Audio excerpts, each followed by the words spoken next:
గత 107 సంవత్సరాలుగా నిరాటంకంగా కళాసేవ అందిస్తున్న ప్రముఖ సాంస్కృతిక సంస్థ the young men's happy club రాష్ట్ర ప్రభుత్వం 2022 సంవత్సరానికి అందించే ప్రతిష్టాత్మకమైన వైఎస్ఆర్ రంగస్థల పురస్కారానికి ఎంపికైంది.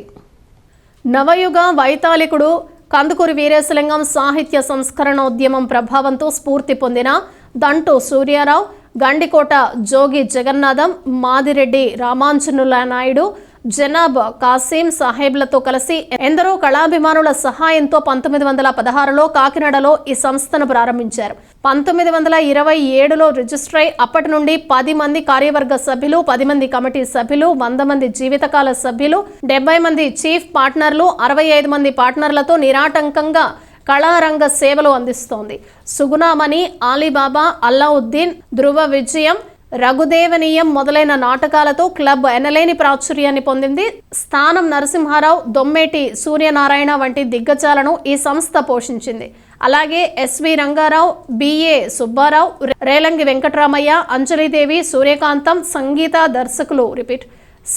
దర్శకులు ఆదినారాయణరావు, సత్యం వంటి ప్రముఖులు ఈ సంస్థ నుండే చలనచిత్ర సీమకు వెళ్లి కీర్తి శిఖరాలను అధిరోహించారు. ఈ సంస్థ నిర్వహించిన నాటక పోటీలకు ప్రముఖ హిందీ నటుడు పృథ్వీరాజ్ కపూర్ జడ్జిగా పాల్గొన్నారు. 2016 డిసెంబర్లో శతవసంతాల వేడుకలను జరుపుకుంది.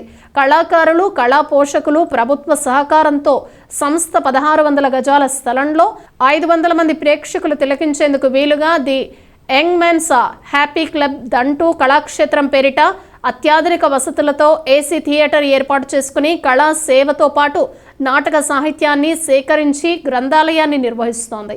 ఇప్పటి వరకు 2 సార్లు నంది నాటకోత్సవాలను, 2 సార్లు అప్ప జోసుల, విష్ణు బొట్ల, కందాళం ఫౌండేషన్ నాటకోత్సవాలను ఈ కళాక్షేత్రంలో నిర్వహించడం జరిగింది. వర్తమాన భావి తరాల కొరకు నాటక కళను పదిలపరుస్తూ the young men's happy club అందిస్తున్న సేవలను ప్రశంసిస్తూ రాష్ట్ర ప్రభుత్వం సంస్థకు వైఎస్ఆర్ రంగస్థల పురస్కారాన్ని ప్రకటించింది. ఈ మేరకు జిల్లా సమాచార పౌర సంబంధాల అధికారి కాకినాడ డి నాగార్జున శనివారం సంస్థ ప్రస్తుత అధ్యక్షుడు దంటు భాస్కర్ రావును ఆయన నివాసంలో కలిసి రాష్ట్ర ప్రభుత్వం తరపున అభినందనలు తెలియజేశారు.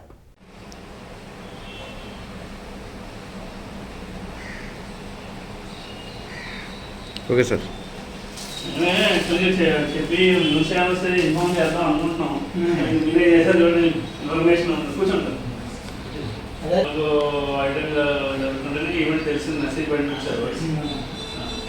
మధ్యాహ్నం ఫోన్ చేస్తుంటే కిరణ్ గారు ఫోన్ చేశారు. సార్ తెలుసురండి, చెప్పారండి.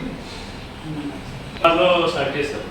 ఇక్కడి నుంచే అంజలిదేవి గారు, సావిత్రి గారు కాదని ఎస్వి రంగారావు గారు, అంజలిదేవి గారు, రేలంగి గారు అంటే వీళ్ళందరూ ఇక్కడి నుంచి వెళ్ళిన వాళ్ళు.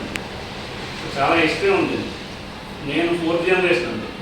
మా గ్రాండ్ ఫాదర్ ప్రెసిడెంట్గా స్టార్ట్ చేశారు. తర్వాత మా ఫాదర్, తర్వాత నేను 2017లో నుంచి నేను ఉన్నాను. కాకినాడకి చాలా ఫేమస్.